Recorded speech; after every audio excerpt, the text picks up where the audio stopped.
In the depths of the human soul, where shadows dance with fear and whispers echo the secrets of the night, lies a tale shrouded in darkness. Prepare to journey into the heart of horror, where reality and nightmare intertwine. Welcome, brave souls, to Unraveling Darkness, a realm where the lines between the living and the dead blur, and the truth hides behind a veil of terror. Take heed, because once you enter, there's no turning back. Dare you confront the horrors that lie within? Brace yourselves, for the nightmare begins now.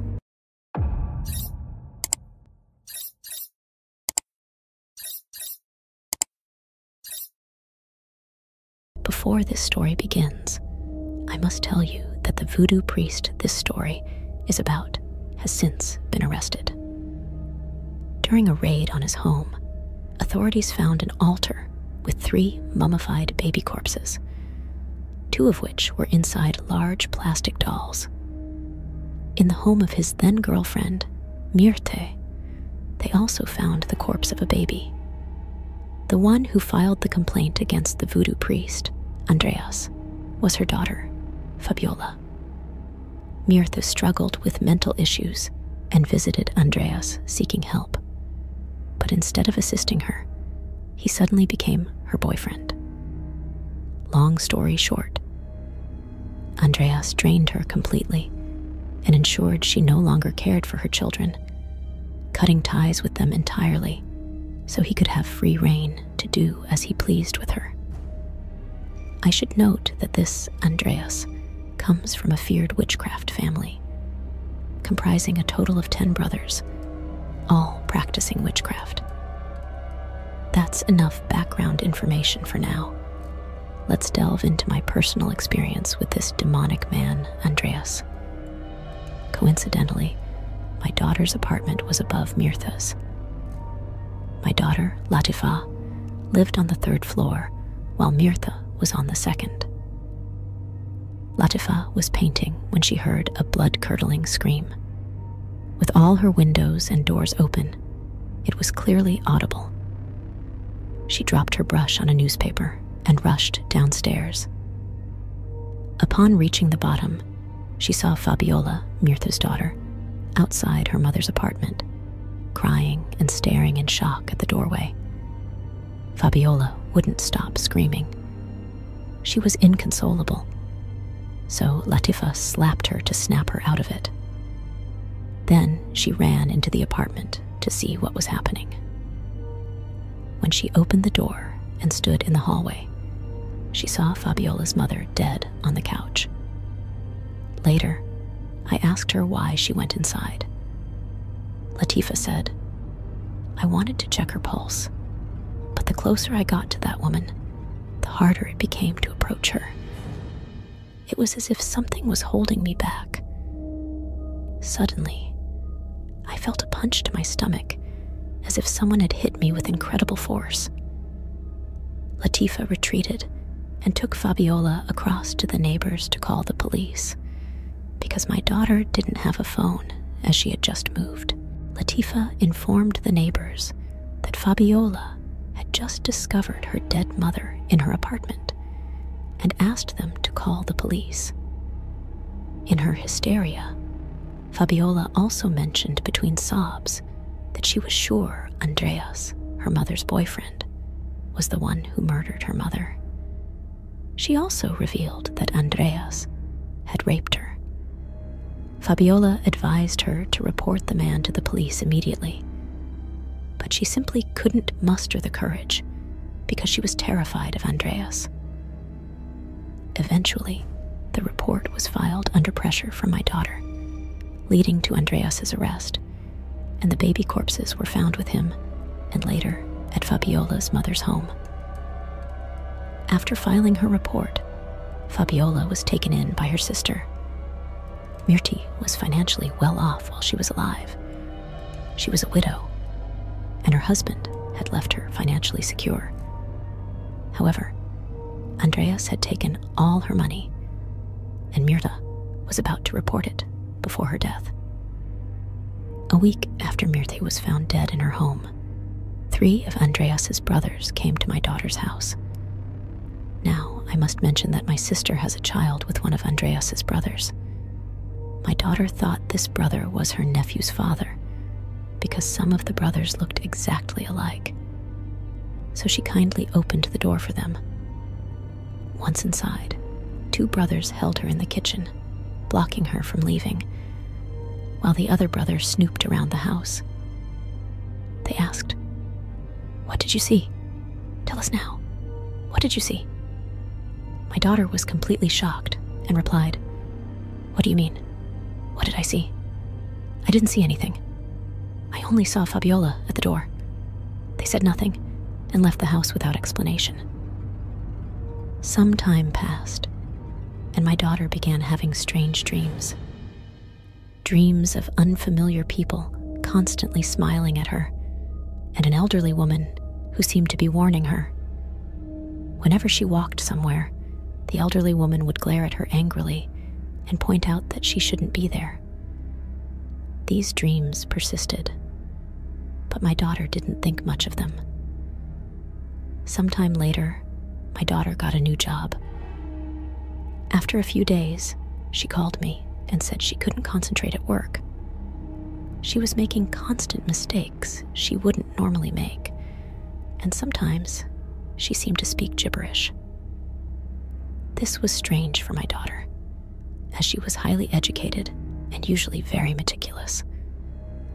Things worsened for my daughter, and she decided to resign from her job months later. I thought it was just exhaustion, unaware that demonic entities were at work, ruining my daughter's life. Before I continue, I'd like to ask you to leave a like. This helps us grow, so we can continue posting weekly stories. Let's get back to the story.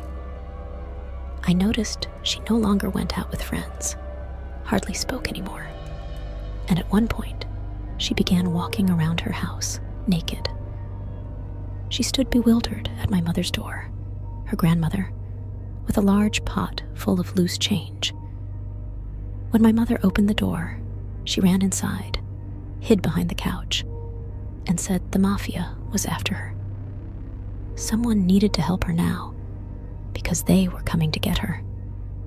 My mother could clearly see that something was not right with her granddaughter, and tried to approach her. However, as she got closer, Latifa ran to the balcony as if she wanted to jump off. My father tried to stop her, and Latifa hit him hard on the head with the pot full of change and ran out the front door. My parents called me and told me we needed to come immediately because something was seriously wrong with Latifa. I asked where she was, and they said she had run back home as she lived near my mother. My husband and I drove to Latifa, and once we arrived, she was again naked in her house.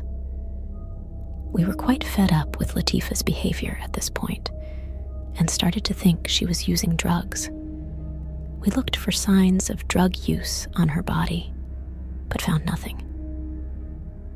Latifa looked at my husband and whispered in his ear, "Daddy, there are little men running around the house trying to catch me, but I'm smart, so they can't find me.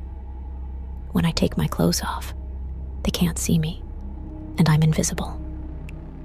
My husband wasn't familiar with the voodoo world, so he frantically searched the house for little men, but found nothing, of course. We decided to call my daughter's boyfriend and asked him how long this had been going on. It was clear that things were not well with Latifa, and we were afraid she needed psychological help. He said she had been like this for several weeks. We were very angry because we couldn't understand why he didn't think to call her parents. If someone is doing so badly, you seek help, don't you? It doesn't seem normal for someone to constantly walk around naked in the house and say crazy things. We decided to take Latifa home, but things went completely wrong there. Once home, she said she was tired and wanted to sleep. We hadn't prepared a room because we didn't expect to bring her home. Latifa then decided to lie down on the couch and fell asleep. My husband and I were shocked by what we had just experienced and discussed it in the kitchen afterward. It was around midnight when Latifa suddenly got up and ran outside. My husband wanted to run after her, but he tripped before reaching the door and fell hard to the ground. By the time he got up, Latifa had disappeared, and we couldn't find her anywhere. We lived in a village, and my children had many friends, so everyone was looking for her. Eventually, a colleague of my husband found her sitting in the woods. We took Latifa home and asked her what she was doing there, and told her she had made us very worried. Latifa didn't speak a word from that moment on, and she didn't speak for months. We went to doctors, care institutions, and psychiatrists, but no one could figure out what was wrong. Latifa simply didn't speak anymore. I was at my wit's end, fell to my knees again, and cried, "God, please help me one more time to find the right person." I had no money left.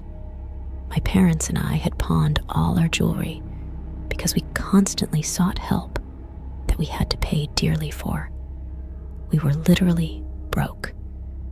You won't believe this, but I decided to go to the casino with $100 and test my luck. Because I had felt that hand, I had a feeling that this time it would be okay, and it was. I won the jackpot of $32,000.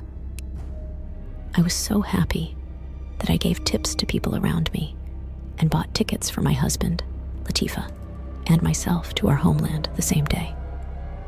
This is because I knew that there might be better help there. We are from Haiti, and their voodoo is more active. My daughter didn't eat, didn't speak, and always stood like a statue. If you were sleeping, she would come into your room and just stare at you in the middle of the night. She no longer functioned like a normal person. No work, no friends. It was as if she was a little child again. If I didn't tell her to go to the bathroom, she wouldn't. I literally had to tell her everything, and nothing came from her own initiative. Our trip to Haiti, once we arrived, we stayed with my cousin, and from there we looked for help for Latifa. However, people realized we were from a rich country, so we were soon told that help would cost thousands of euros. Things were also bad with Latifa in our homeland. Sometimes she would jump out of the window and run into the street. The strange thing about all this was that the dogs would chase after us, but never after Latifa. When she decided to run away again, the dogs would start barking, but they would stay in the yard. On a particular day, I visited a relative where coincidentally, the in-laws were also visiting. The in-laws came from a village across the river and were very traditional. The father-in-law looked at Latifa and asked what was wrong with her. He felt she had a dark vibe and immediately sensed that something was seriously amiss. I explained that we had come seeking help, and he mentioned that he might know someone who could assist. However, we would have to accompany him to his village because this person never leaves the village and only helps if brought by someone from the village. By this point, I was accustomed to such matters costing a lot of money, so I asked immediately what I should bring in terms of money. He looked at me in shock and said that helping people doesn't cost money. Only devilish people ask for money. After everything is done, you can decide if you want to support the village with a donation, but you don't have to give money to the helper. We made an appointment, and the next day, we departed by boat to to the man's village. Upon arriving in the village, an elderly lady sat opposite us, tears welling up in her eyes. She asked why we had come only now and why we had left Latifa like that for so long. She could see that Latifa's soul was tired and no longer wanted to fight. This somehow gave me a good feeling because I hoped and thought we had finally arrived at the right place. We had to walk to a spot in the village, about 500 meters away. When Latifa sat down on the ground after taking the first steps and refused to continue walking. We couldn't get her off the ground, and she seemed to have become extremely heavy. The man who would help us laughed and said we shouldn't worry. This always happens when demons realize something is going to happen. They then become troublesome and try to thwart it. If you don't stand firm, you make the mistake of going along with their behavior, but you must always persevere. He told us to keep walking, assuring us that he would bring Latifa along later. And indeed, after some time, Latifa came willingly with a smile. I have no idea what rituals they performed, but the fact is that Latifa came along willingly. When she finally arrived at the house, she remained on the yard. She didn't want to go inside and glared angrily in our direction. The man in question looked at us and said she couldn't go inside because a demonic spirit was on her and his house was protected against it. By now, it was clear to me that something sinister was going on, so I was glad that this man saw it immediately and told us, "I will make her better because I know what's going on."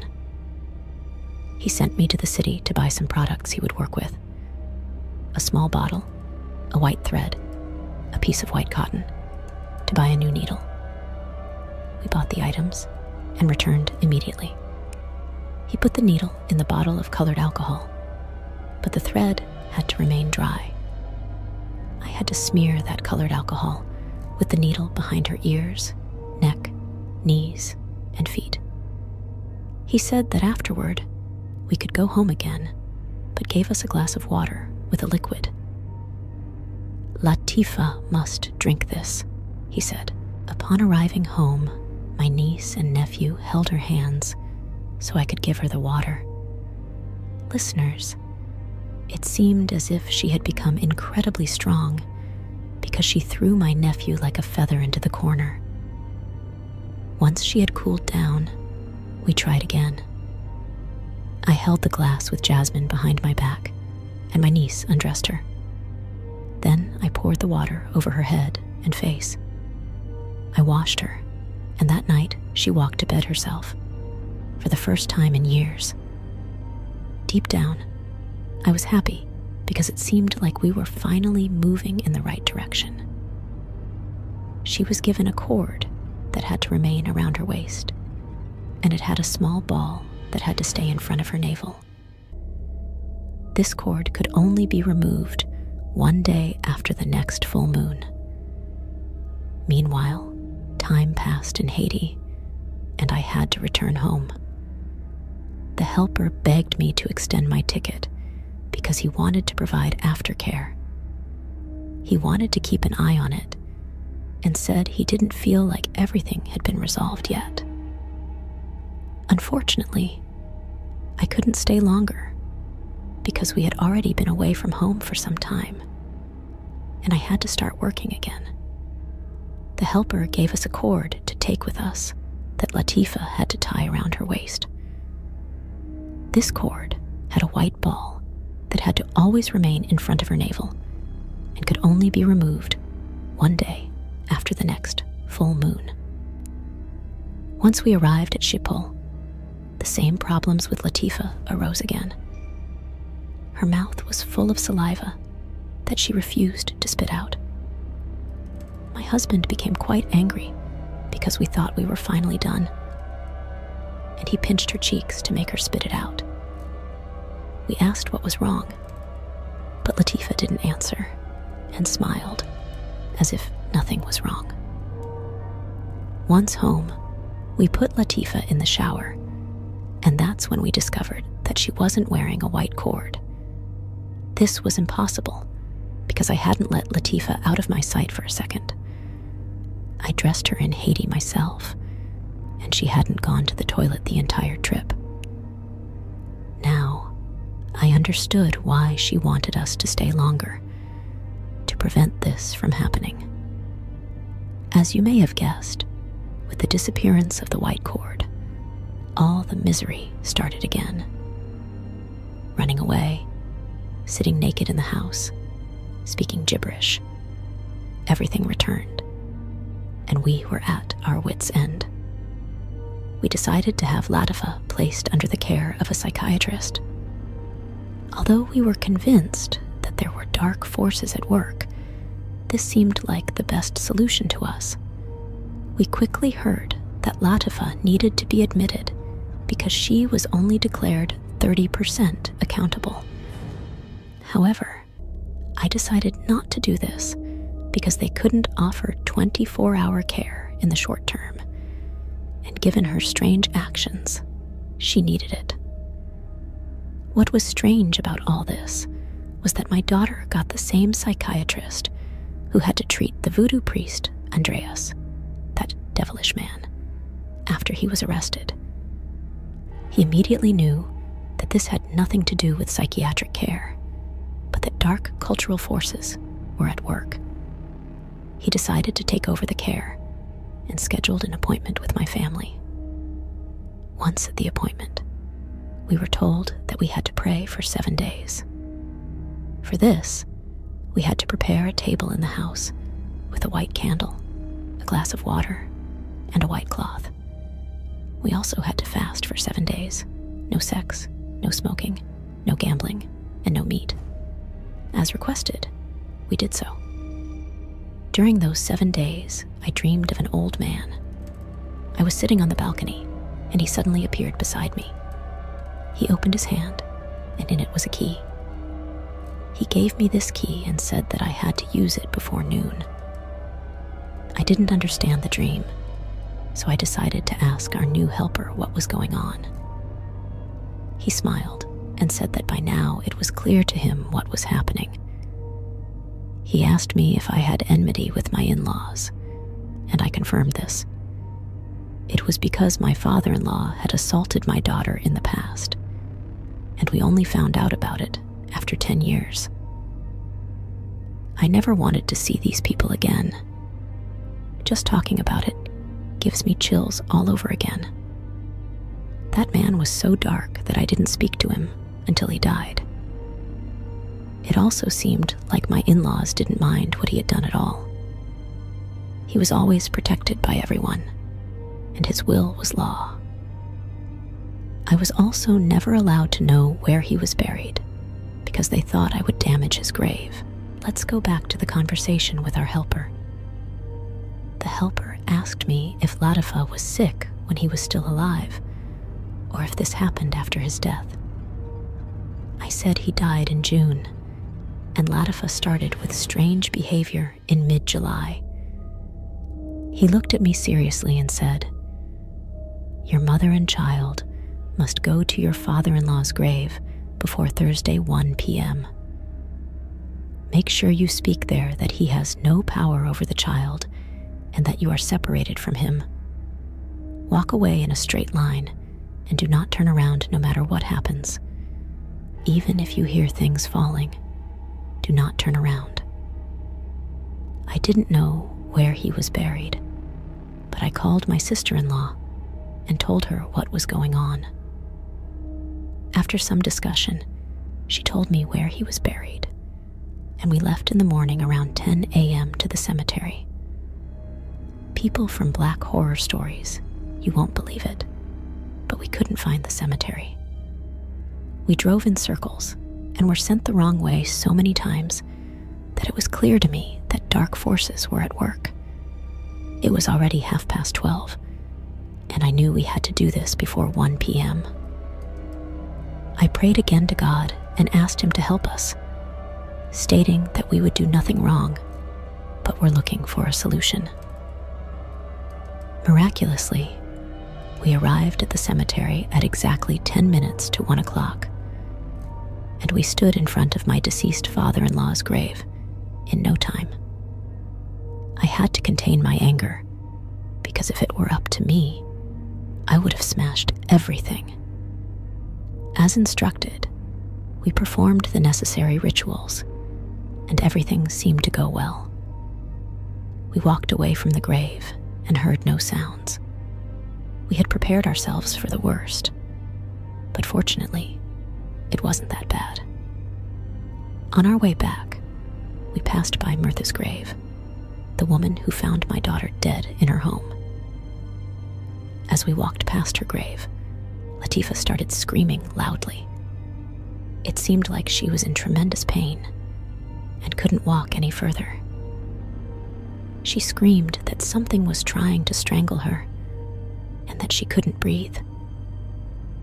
We still had some holy water with us from the priest and smeared it on Latifah's throat when my mother felt the same feeling.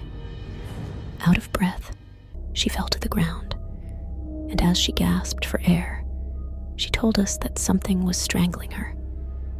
I also smeared the holy water on her neck and kept praying, and praying. Latifah then pointed and said that a woman was laughing at us. I didn't see anything. There was no one there, but Latifah kept pointing and said that the woman had to go away. Was this Mirtha? I would never really know, because I didn't see anything. At one point, they both broke free from the strangulation, and we hurried to the car. At the car, Latifah continued to behave strangely, so we decided to drive to the helper. Once there, my mother and the helper went into a trance and threw Latifah to the ground. I don't know how to explain this, but they made sounds like they were chewing something. You could really hear them biting something, but they didn't touch Latifah. Latifah trembled, and at one point, it seemed like she lost consciousness. I ran to her when the helper shouted not to touch her. He then quickly placed a white sheet over her and spat a certain alcohol over her. I was frozen when Latifah suddenly sat up straight and looked clear-eyed. The helper got up and asked all of us to sit in the living room without Latifah. Latifah was sent to the shower, and we sat in the living room as requested. The helper then told us that unfortunately, Latifah had taken a demon upon herself when she entered Mirtha's house. This demon was sent to kill Mirt and her daughter, but because Latifah walked in for Mirtha's daughter, it jumped on her and saw her as its target. It turned out that during the search of Andreas, the dark voodoo priest's house, nails and hairs of Mirt were found on his altar. These were tied to a packaged baby corpse and a black candle. Apparently, he had worked on her with black magic, and this ultimately became her death. The same fate would have befallen my daughter, Latifah. The police also found multiple baby corpses and attributes indicating black magic. Apparently, multiple people had fallen victim to Andreas's practices. Shocked by the story, we left the helper's house heading home. Once at the car, Latifah seemed fine. When we arrived home, she said she was going to bed because she had to work early in the morning. For your information, Latifah hadn't been working for months. I took it for granted and thought it was good that she went to sleep because it had been a long day. The next morning, Latifah woke up and seemed very clear. She said good morning and asked if I could drop her off at work because she couldn't find her car keys. I was shocked and asked her to come sit down for a moment. We then realized that Latifah's life had stopped at the moment she found Mirt dead in the house. In her mind, the That was yesterday, even though it was over 8 months ago.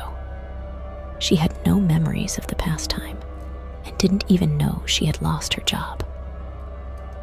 We then called for psychiatric care, and they came immediately, stating that they would admit her to help her process this calmly. If we had kept her at home, there was a good chance that she would fall into a psychosis due to the confusion. Latifa is doing better now, but unfortunately, she is 100% disabled and can never work again.